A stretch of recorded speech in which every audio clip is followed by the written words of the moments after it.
Sir నమస్తే sir.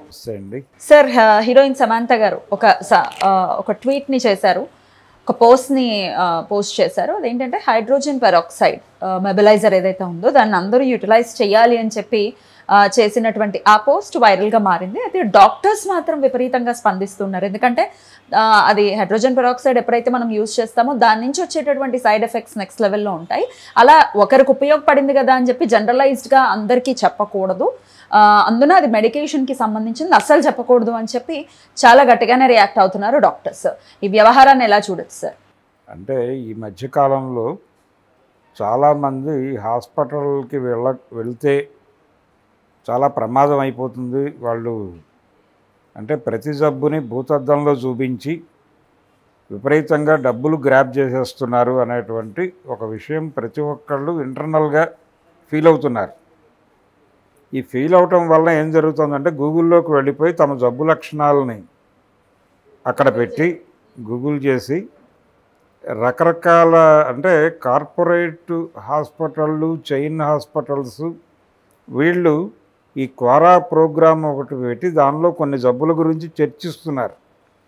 ఈ చర్చల్ని follow అవుతూ దాని నుంచి పొందిన జ్ఞానంతో ఇంకేదో సెర్చ్ చేసి మొత్తానికి వీళ్ళే ఒక మెడిసిన్ని డిరైవ్ చేస్తున్నారు. దానిలో డిరైవ్ చేసి అది వాడేసుకునే ప్రయత్నం చేస్తున్నారు. వాళ్ళు మాత్రమే కాదు, వాళ్ళ పిల్లలకి ఏదైనా ప్రాబ్లం వచ్చినా కానీ వీళ్ళు గూగుల్ డాక్టర్ ద్వారా ట్రీట్మెంట్ ఇచ్చే పని చాలామంది తల్లిదండ్రులు అసంకల్పితంగా చేసేస్తున్నారు. వాళ్ళ చేతుల్లో స్మార్ట్ ఫోన్ ఉంటుంది కాబట్టి ఈజీ అయిపోతుంది.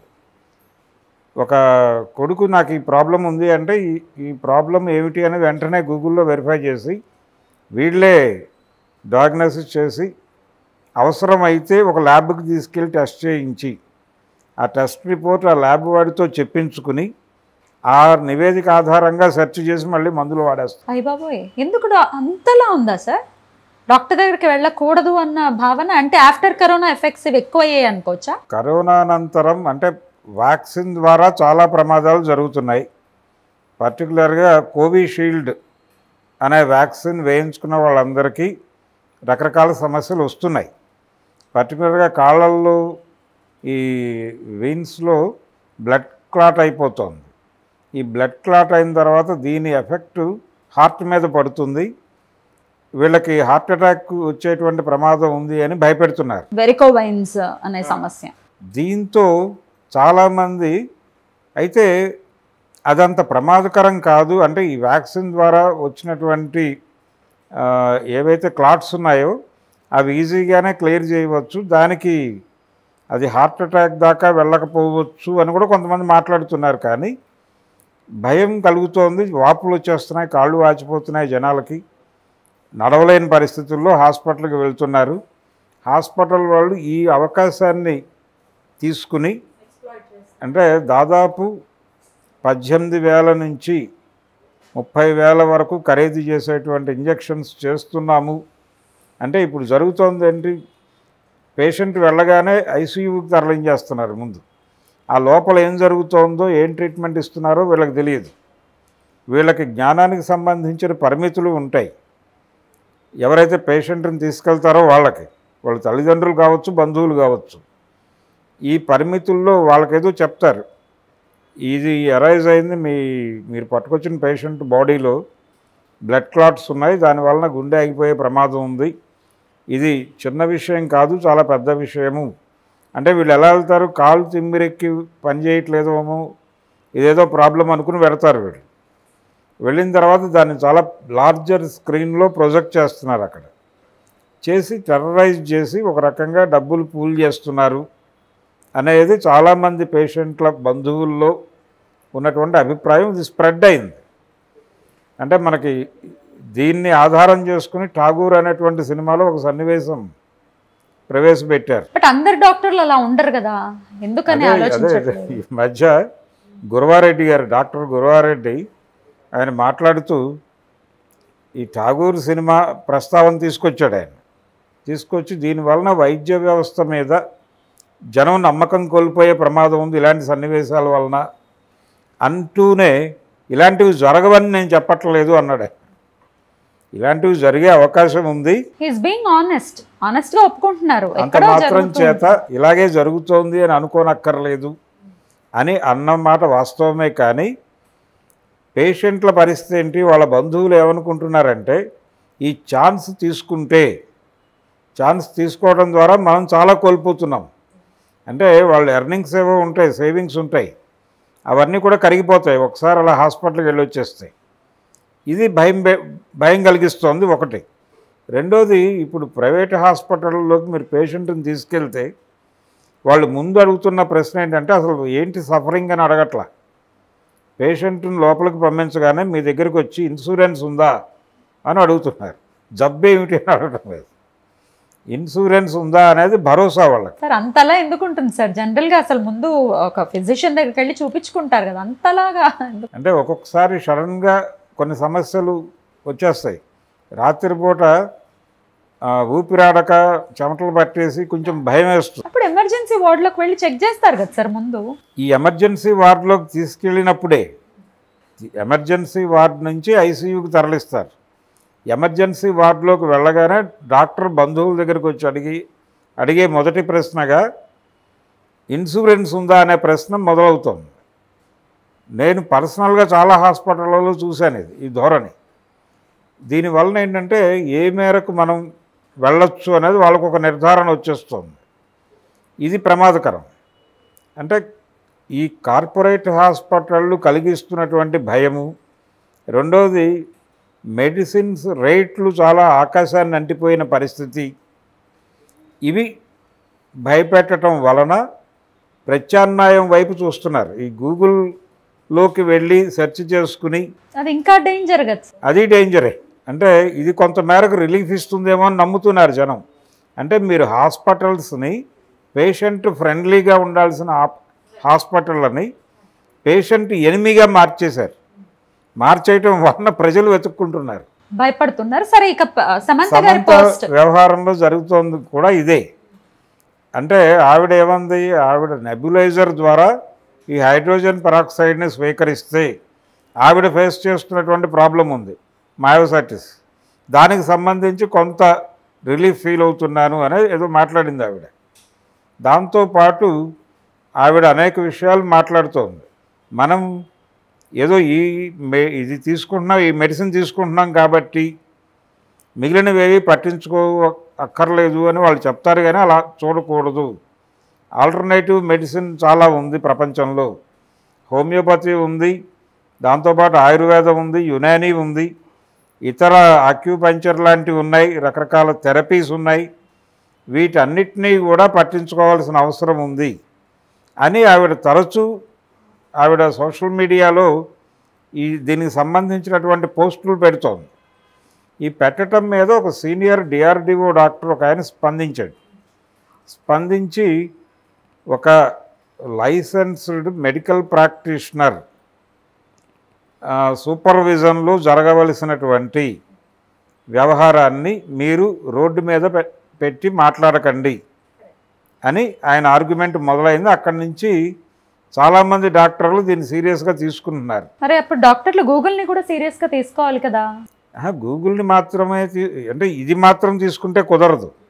దీంతో పాటు ఎందుకు పేషెంట్లు ఈ మార్గాలు చూస్ చేసుకుంటున్నారు అది కూడా అనేది కూడా పట్టించుకోవాలి వాళ్ళు. బట్ ఒక్కసారి గూగుల్ని కూడా డాక్టర్స్ యూనియన్ చాలా పెద్దది, ఒక్కసారి కన్సిడరేషన్ చేసుకుని బాబు ఇట్లాంటివన్నీ మీరు గూగుల్లో పెట్టేస్తే ఇబ్బంది పడుతున్నారు అనే విషయం కూడా ఆలోచించాల్సిన పరిస్థితి ఉందా అనేది ప్రశ్న. అది డెఫినెట్గా ఉందండి. అంటే చాలామంది తమకు ఒక లక్షణం కనిపించగానే పర్సనల్గా వాళ్ళే డాక్టర్లుగా మారిపోయి గూగుల్ సెర్చ్ చేసి వాళ్ళే ఇంజెక్షన్స్ చూస్ చేసుకుని ఆ ఇంజెక్షన్ పట్టుకెళ్ళి ఎవరో ఒకళ్ళతో చేంజ్ చేసుకుంటున్నారు. దీంతో అంటే మనకి 95లో సీరియస్గా కార్పొరేట్ హాస్పిటళ్ళు ప్రవేశించడం అనేది మొదలైన తర్వాత కరెక్ట్గా అదే టైంలో చంద్రబాబు నాయుడు గారు ముఖ్యమంత్రి అయిన సందర్భం అది. 95లో సీఎం అయ్యాడు ఆయన. అయినప్పుడు ఆర్ఎంపీ డాక్టర్ల మీద దాడులు జరిగినాయి. ఆ రోజున పేపర్లు టీవీలు చూసే వాళ్ళందరికీ గుర్తుండి ఉంటుంది. ఆర్ఎంపీల మీద దాడులు జరిగినాయి. దాంతోపాటు ప్యారలల్గా ఎంబీబీఎస్ల క్లినిక్ల మీద కూడా దాడులు జరిగినాయి. అంటే ఒక ప్రాపర్ డయాగ్నోసిస్ లేకుండా వీళ్ళు వైద్యం చేసేస్తున్నారు అనేది ఆరోపణ. అంటే పేషెంట్ చెప్పినటువంటి జబ్బు లక్షణాల ఆధారంగా వీళ్ళు ట్రీట్మెంట్ చేసేస్తున్నారు, సైడ్ ఎఫెక్ట్స్ వలన చనిపోతున్నారు. అంటే వారికి ఇంకేదో జబ్బు ప్లాంట్ అయి ఉంటుంది, అయితే వీళ్ళ అంచనాల మేరకు ట్రీట్మెంట్ చేసేస్తున్నారు, ఆ ప్లాంట్ అయి ఉన్నటువంటి జబ్బు వలన వాళ్ళు చనిపోతున్నారు అని ఒక 2-3 కేసులు చూపించి దాని ఆధారంగా వీళ్ళ మీద దాడులు మొదలైనాయి. అప్పుడు ప్రపంచం ఎలా రిసీవ్ చేసుకుందంటే ఈ పరిణామాన్ని, అప్పుడే కార్పొరేట్ హాస్పిటళ్ళు ప్రవేశించి ఒక 10-15 గ్రామాల కేంద్రంగా ఒక కార్పొరేట్ హాస్పిటల్ వెలయటం మొదలైనప్పుడు ఈ ఆర్ఎంపీలని అలాగే ఎంబీబీఎస్ క్లినిక్ నడుపుతున్నటువంటి ఎంబీబీఎస్ని వీళ్ళకి ఏజెంట్లుగా మార్చే ప్రయత్నం చేస్తోంది గవర్నమెంట్ వాంటెడ్గానే అని అనుకున్నారు చాలామంది. అనుకునేలాగా పరిణామాలు జరిగినాయి. అంటే మీ దగ్గరికి తలకాయ నొప్పి అని ఒక పేషెంట్ వస్తే అతనికి ఏదో మెడిసిన్ ఇచ్చి పంపించడం కాదు, అతన్ని బాడీ టోటల్గా చెక్ చేయించండి, చేసిన తర్వాతే మందు ఇవ్వండి అన్నప్పుడు తొలి దశలో ఈ డయాగ్నోసిస్కి విపరీతంగా డబ్బులు ఖర్చు పెట్టాల్సి వచ్చేది. అప్పుడే మనకి కార్పొరేట్ రంగంలో ఈ ల్యాబొరేటరీలు వెలగటం అనేది మొదలైంది. అంటే చాలా బిగ్ వేలో మిషన్స్ పట్టుకొచ్చి ఎక్కడి నుంచో ఆ మిషన్స్ మీద రకరకాల టెస్టులు చేసి ప్రతి హాస్పిటల్లోనూ ట్రీట్మెంట్కి కూడా మిషనరీ వచ్చి ఈ మిషనరీ అంతా ఎక్కడెక్కడి నుంచో తెప్పించటం, దీన్ని ఫైనాన్స్ మీద తీసుకురావటం, రోజుకి ఇంత కట్టాలి ఆ మిషన్కి అతను. అంటే వచ్చిన పేషెంట్ దానికి అది అవసరమా కాదా అనే దాంతో సంబంధం లేకుండా అది కూడా చేయించేస్తే అని ఆ మిషన్ ఎక్కించడం ద్వారా ఆ రోజు దానికి పే చేయాల్సిన డబ్బులు వెళ్ళిపోతాయనే. అంటే వ్యాపారము వైద్యము ఇవన్నీ మిక్స్ అయిపోయి ఒక విచిత్రమైన వాతావరణం తయారైంది హాస్పిటళ్ళలో. ఎప్పుడైతే హాస్పిటళ్ళు జనాల్ని భయపెట్టడం మొదలుపెట్టాయో అప్పుడు వీళ్ళు ప్రత్యామ్నాయ విధానాల వైపు పారిపోవటం మొదలెట్టి ఇప్పుడు రకరకాల వ్యాక్సిన్ వేయించుకోవాలి అని పోరు పెట్టారు ఆ రోజున. వ్యాక్సిన్ వేయించుకోవడం వలన ఈ సమస్యలు వస్తున్నాయని ఇప్పుడు అంటున్నారు. కానీ వ్యాక్సిన్ దాని ఎన్ని రోజులు ఉంటుంది? దానికంటూ ఒక పీరియడ్ ఉంటుంది, 6 months లేకపోతే 12 months అనేది ఉంటుంది. దాని తర్వాత అది ఎందుకు పనిచేస్తుంది అనేది డాక్టర్స్ వాదన, డాక్టర్స్ చెప్తూ ఉన్నారు. లేదు, చాలా టెస్టుల్లో వ్యాక్సిన్ వలనే ఇవి జరుగుతోంది, పర్టికులర్గా ఆ వ్యాక్సిన్ వేసుకున్న వాళ్ళే. సార్ దాని సైడ్ ఎఫెక్ట్స్ ఎన్నాళ్ళు వస్తాయి సార్? లేదంటే లోపల ఆర్గానిజంని దెబ్బతీస్తోంది అది అని. ఇది కూడా ప్రోగ్రామ్గానే జరుగుతోంది అంటున్న వాళ్ళు ఉన్నారు. అయితే ఈ ఆర్గ్యుమెంట్ చేస్తున్న వాళ్ళలో హోమియోపతి వైద్యులు ఎక్కువ మంది ఉన్నారు. కేసులు వేస్తున్నారు కోర్టుల్లో. కోవిషీల్డ్కి వ్యతిరేకంగా ఫైల్ అయిన కేసుల్లో చాలామంది ఇంప్లీడ్ అయ్యి దాదాపు వేల సంఖ్యలో ఉన్నారు. ఇప్పుడు వాళ్ళకి ఎలా సెటిల్మెంట్ ఇస్తుంది కోర్టు అనేది చూడాలి. ఇంకా జడ్జిమెంట్ల దాకా రాలేదు పరిస్థితి. కానీ ఆ హాస్పిటల్స్ ప్రో పీపుల్ ఉండటం లేదు అనేది. అలాగే వైఎస్ రాజశేఖర రెడ్డి గారు ఆరోగ్యశ్రీ కూడా ప్రైవేట్ హాస్పిటళ్ళకి కార్పొరేట్ హాస్పిటళ్ళకి బి కాంప్లెక్స్ ఇచ్చే ప్రోగ్రామే తప్ప దీని ద్వారా ప్రజలకు నిజంగా వనగూడుతున్నది ఏమీ లేదు అనే అభిప్రాయం ఆ రోజునే మాట్లాడారు చాలామంది. అంటే మీరు జనాలకు ఏ ఎక్విప్మెంట్ కావాలో అది ప్రజాధనంతో తెప్పించి మీరు ఏదైతే ఇప్పుడు ఇన్సూరెన్స్ పేరుతో వాళ్ళకి ఇస్తున్నారో అవే డబ్బులతో మీరు గవర్నమెంట్ హాస్పిటళ్ళని స్ట్రెంగ్థెన్ చేయండి, తద్వారా ప్రజలకు ఉచితంగా మంచి వైద్యం అందించండి. అంతే తప్ప మీరు ప్రైవేట్ హాస్పిటళ్ళకి వెళ్ళండి, ఆ బిల్లులు ప్రభుత్వం పే చేస్తుంది అనడం తప్పు అవుతుంది, అనడం కరెక్ట్ కాదు కదా అనే ఆర్గ్యుమెంట్ ఆ రోజున వచ్చింది. కానీ దాన్ని బుల్డోజ్ చేసి ముందుకు వెళ్ళిపోయాడు ఆయన. ఇప్పుడు తర్వాత వచ్చిన ప్రభుత్వాలు కూడా దాన్నే కొనసాగిస్తున్నాయి. అన్ని రకాల ప్రభుత్వాలు, అంటే తెలంగాణలో వచ్చినటువంటి టీఆర్ఎస్ ప్రభుత్వము అదే చేసింది. ఏపీలో చంద్రబాబు నాయుడు గారి పాలనలోనూ అదే జరిగింది, జగన్ పాలనలోనూ అదే జరిగింది.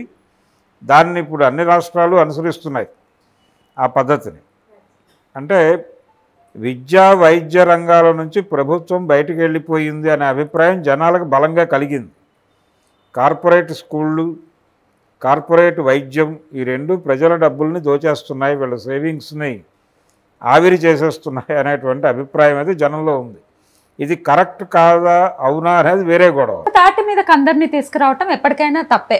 మేబీ మెడికల్ మాఫియా అనేది ఖచ్చితంగా ఉంది, అది డెఫినెట్గా పిండేస్తున్న పరిస్థితి ఉంది. కానీ అందరు డాక్టర్లని అన్ని హాస్పిటల్స్ని ఒక తాటి మీదకి తీసుకొచ్చేస్తే అసలు దేవుళ్ళు అని అంటారు డాక్టర్స్ని అనేవాళ్ళు ఎంతో మంది ఉన్నారు. అసలు వైద్య విధానం ఇంతలా పెరిగిన తర్వాతే ఒక మనిషి జీవితం కూడా పెరిగింది, బ్రతకడం అనే ఆ లైఫ్ స్పాన్ అనేది పెరిగింది. సో అందరు డాక్టర్లను అనడం డెఫినెట్గా తప్పే అవుతుంది అనేది చాలా మంది వాదన కూడా. అదే దీన్ని జనరలైజ్ చేసి జనం ఎవరి వైద్యం వాళ్ళే చేసుకునేలాగా చేయటం, అంటే మెడికల్ అవేర్నెస్ కల్పించడం, అంటే ఏ హాస్పిటల్ చూస్ చేసుకోవాలి అనే జ్ఞానం పొందటం. అంటే ఇప్పటికీ కొంత సేఫ్ జోన్లో ఉన్నటువంటిది ఒక అభిప్రాయం ఉంది ప్రజల్లో. అదేంటంటే మెడికల్ కాలేజీలకు లింక్ అయి ఉన్నటువంటి హాస్పిటల్స్ అయితే కొంతవరకు సేఫ్టీ ఉంటుంది అనే ఒక అభిప్రాయం ఉంది. ఏంటి దాని యాంగిల్ అంటే అక్కడ వాళ్ళు కేవలం వ్యాపారం కోసమే హాస్పిటల్ నడపరు. రెండోది అక్కడ ట్రీట్మెంట్ అనేది వాళ్ళకి టీచింగ్తో లింక్ అయి ఉంటుంది కాబట్టి కొంత సర్వీస్ మోటోలో ఉన్నటువంటి డాక్టర్లు ఉంటారు అక్కడ. అంటే చాలా చోట్ల మెడికోస్ చిన్న ప్రాబ్లమ్స్ని చాలా ఈజీగా హ్యాండిల్ చేసి వాళ్ళని ఇన్పేషెంట్లుగా మారకుండా బయటకు పంపించేస్తున్న సందర్భం ఉంది. కార్పొరేట్ హాస్పిటల్లో కూడా ఎవరైనా ఒక చిన్న ఇష్యూతో వెడితే అది ఏ నైటో వీళ్ళు వెడితే ఇమ్మీడియట్ ఒక రెమెడీ చేసి వాళ్ళు పంపించేసి మీరు ఇలా చేసుకోండి దీన్ని అని చెప్తున్నారు. అంటే అప్పటికి ఇంకా వ్యాపారం ఇంకని డాక్టర్లు అని కూడా మాట్లాడుతున్నారు బయట. ఇలా జరుగుతుంది. దీనికి అవకాశం ఎక్కువ మెడికల్ కాలేజీలతో లింక్ అయిన హాస్పిటల్లో ఉంది. రెండోది అక్కడ ఫీజులు కూడా తక్కువే తీసుకుంటారు వాళ్ళు, ఎందుకంటే వాళ్ళ పర్పస్ కేవలం వైద్యం మాత్రమే కాదు, ఈ వైద్యాన్ని వాళ్ళు టీచింగ్గా కూడా వాడుతారు కాబట్టి. సో ఆ పాయింట్ ఆఫ్ వ్యూలో అది కొంత వెసులుబాటు ఉంది ఇప్పటికీ. అది కొంచెం అంటే గవర్నమెంట్ హాస్పిటల్కి వెళ్ళటం మంచిదే. అలాగే గవర్నమెంట్ సెక్టార్లో ఉన్నటువంటి హాస్పిటల్స్, నిమ్స్ లాంటివి, అది ప్రిఫర్ చేస్తున్నారు చాలామంది. దాంతోపాటు ఈ మెడికల్ కాలేజీలతో లింక్ అయిన హాస్పిటల్ సమ్ బెటర్ అనే వాతావరణం అయితే ఉంది. ఇవి కూడా వాటి మీద నమ్మకం కోల్పోతే సమంత లాంటి వైద్యులు చాలామంది వస్తారు. అలాగే వైద్యుల దగ్గరికి వెళ్ళి మెడిసిన్ తీసుకున్నాక కూడా ఆ మెడిసిన్ గురించి గూగుల్ చేయడం, దీని సైడ్ ఎఫెక్ట్స్ ఏంటి, ఇది ఎందుకు ఇచ్చారు అని నాలెడ్జ్ తెచ్చుకోవటం. అమ్మో దీని సైడ్ ఎఫెక్ట్స్ ఎక్కువ ఉన్నాయని గూగుల్ తల్లి కనుక చెప్తే దాన్ని వాడటమే మానేయటం లాంటిది కూడా జరుగుతుంది. గూగుల్కి ఎవరో ఒకళ్ళు ఫీడ్ చేస్తే తప్ప తెలియదు. ఆ ఫీడ్ చేసింది వాళ్ళు ప్రిజర్వ్ చేసి మళ్ళీ ప్రపంచానికి అందజేయటమే అది చేసే పని. ఆర్టిఫిషియల్ ఇంటెలిజెన్స్ అది. ఆర్టిఫిషియల్ ఇంటెలిజెన్స్ దాని మీద ఉన్న నమ్మకం డాక్టర్స్ మీద లేదు.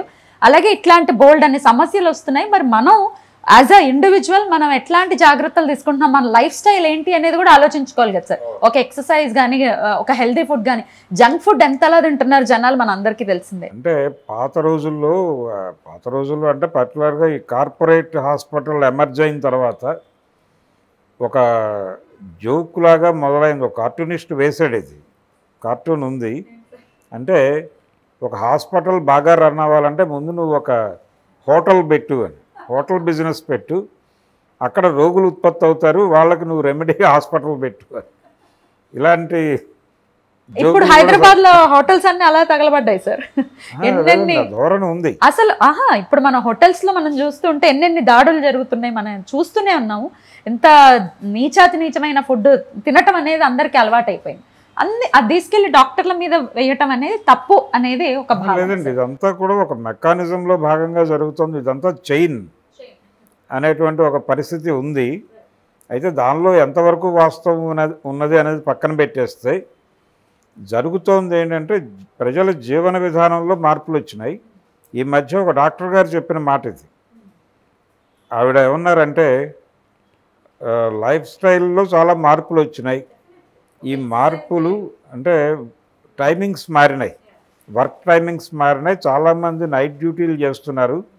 ఈ నైట్ డ్యూటీలు చేసేటువంటి పిల్లల్లో విపరీతంగా ఆరోగ్య సమస్యలు వస్తున్నాయి. బాడీ క్లాక్ మారిపోతుంది కదా, మారిపోతుంది. అలాగే వీళ్ళు కన్జ్యూమ్ చేసే ఫుడ్లో బ్యాడ్ ప్రోటీన్ చాలా వెళ్ళిపోతుంది.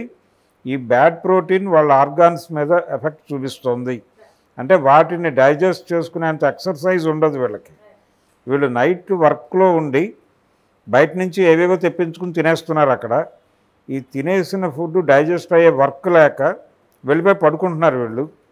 మళ్ళీ తెల్లారు నైట్ అయిపోతుంది, మళ్ళీ డ్యూటీకి వెళ్ళిపోతారు. ఇది ఒక చైన్గా మారిపోయి ఈ బ్యాడ్ ప్రోటీన్ అంతా కూడా వీళ్ళ బాడీ మీద ఎఫెక్ట్ చూపిస్తుంది. పర్టికులర్గా లంగ్స్ ఇష్యూస్ రావడానికి, కిడ్నీ ఇష్యూ రావడానికి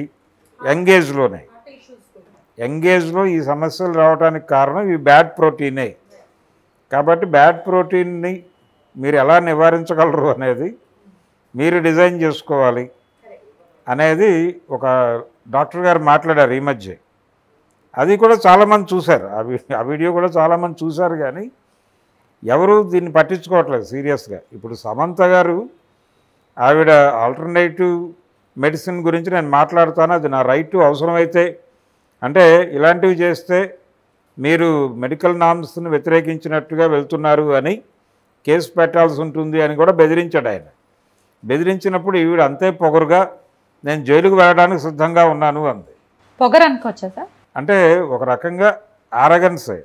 అయితే అది కాదు చేయవలసిన పని. నేను జైలుకి వెళ్ళడానికి సిద్ధము అని చెప్పడం కాదు చేయవలసింది. ఆవిడ మాట్లాడవలసింది ఏంటంటే మెడికల్ సిస్టమ్ ఎలా మారిపోయింది, అది ఎలా పేషెంట్కి ఎనిమీగా మారింది, పేషెంట్ ఫ్రెండ్లీగా ఉండాల్సిన వైద్య విధానం ఎందుకు శత్రువుగా మారింది అనేది ఎక్స్ప్లెయిన్ చేసి, అయ్యా ఈ రకమైన మార్పు జరగాల్సి ఉంది, దానికి నేను కూడా మీతో తోడ్పడతాను, మీరు నేను కలిసి ఈ పని చేద్దాం అని ఒక ఆరోగ్యకరమైనటువంటి ప్రతిపాదనతో ఆ చర్చని వాళ్ళని కూడా కలుపుకుని ముందుకు తీసుకెళ్లేదిగా ఉండాలి తప్ప ఒకళ్ళనొకళ్ళు శత్రువులుగా బ్లేమ్ చేసుకుంటే కుదరదు.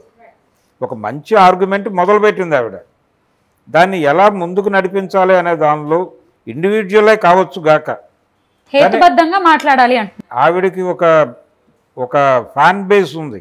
అంటే ఆవిడ నోన్ ఫేస్ అవటం వలన వచ్చినటువంటి ఒక విస్తృతమైన అవకాశం ఉంది ఆవిడకి. ఆవిడ అప్పీల్ చేస్తే వినేవాళ్ళు చాలామంది ఉన్నారు. అదే ఆ డాక్టర్ భయం కూడా. ఈవిడ చెబుతోంది కాబట్టి వినేవాళ్ళ సంఖ్య ఎక్కువ ఉంటుంది కాబట్టి కాస్త రెస్పాన్సిబుల్గా ఉండాలి, బాధ్యతగా ఉండాలి కదా. అది మిస్ అవుతోంది అనేది ఆయన బాధగా అనుకుంటే అలాంటి డాక్టర్ని ఆధారం చేసుకుని ఆయన నుంచి ఈ మెడికల్ వ్యవస్థ ఇలా అయిపోయింది, దీనిలో ఉన్న ఇబ్బందులు ఇవి, దీని గురించి మనం పట్టించుకొని ఈ హాస్పిటల్ వ్యవస్థను బాగు చేయటానికి, ప్రజల్లో దీని పట్ల సదభిప్రాయం కలిగించటానికి ఇప్పుడు చాలా బ్యాడ్ ఒపీనియన్స్ పోగైపోయి ఉన్నాయి జనాల్లో. మీరు ఈ మధ్య ఏదైనా కార్పొరేట్ హాస్పిటల్కి వెళ్తే ముందుగా దర్శనం ఇచ్చే బోర్డు ఒకటి ఉంటుంది. ఆ బోర్డు ఏంటంటే వైద్య సిబ్బందిని, విధి నిర్వహణలో ఉన్న వైద్య సిబ్బందికి విఘాతం కలిగించిన, లేదు వాళ్ళ మీద దాడి చేసిన ఫలానా సెక్షన్ ప్రకారం మీకు ఇంత జరిమానా, ఇన్ని సంవత్సరాల జైలు శిక్ష విధించబడును అని ఒక బోర్డు దర్శనం ఇస్తుంది. ఆ బోర్డు ఇండికేట్ చేస్తుంది ఏమిటి అంటే ఇలాంటి దాడులు జరిగాయి కాబట్టే ఈ బోర్డు వచ్చింది. ఈ దాడులు జరగటానికి కారణం ఏమిటి అంటే మళ్ళీ వైద్య వ్యవస్థలో ఉన్న లోపాలే. అంటే జనాలని టెర్రరైజ్ చేయటం వల్ల వాళ్ళు దాడులు చేసేదాకా పెడుతున్నారు. ఈ పరిస్థితి నివారించాలి కదా. దీని మీద డిస్కస్ చేద్దాం మనం. చేసి ఈ మార్పు అంటే ప్రజలలో నమ్మకం కోల్పోయింది ఆ వ్యవస్థ, ఆ నమ్మకాన్ని తిరిగి పాదుకొల్పడానికి మనం ఏం చేయాలి అనే దాని మీద వర్క్ చేద్దాం కలిసి అని ఆ వైద్యుడితో కలిసి ఒక ప్రయాణాన్ని రూట్ చేసుకోవాల్సిన మనిషి అవకాశం దొరికినప్పుడు నేను జైలుకి వెళ్ళడానికైనా సిద్ధం అంటాం. అది ఖచ్చితంగా యారగెన్స్ అని అనుకోవాల్సి వస్తుంది. ప్రతి మనిషిలోనూ విచక్షణ అని ఒక నరం ఉంటుంది. అది రెగ్యులర్గా పని చేయాలి, దాన్ని కాపాడుకోవాలి. అది పని చేయకుండా పోతే చాలా ప్రమాదాలు జరుగుతాయి ఇలాంటివి. Right sir. మొత్తానికి ఆవిడ చేసినటువంటి ట్వీట్ కానీ లేకపోతే డాక్టర్ స్పందించిన విధానం కానీ టోటల్గా వైరల్గా మారుతోంది. డాక్టర్ని నమ్మని పరిస్థితి ఖచ్చితంగా. వైద్య విధానం మీద ఒక చర్చగా జరగాలి. వైద్య విధానం ఎందుకు పేషెంట్ ఎనిమీగా మారింది, ఎందుకు పేషెంట్ ఫ్రెండ్లీగా ఉండటం లేదు అనే దాని మీద డిస్కషన్గా మారి దానికి వాళ్ళేం చేయగలరు, వీళ్ళేం సహకారం చేయగలరు అన్నంత వరకు పరిమితం అయితే ఓకే.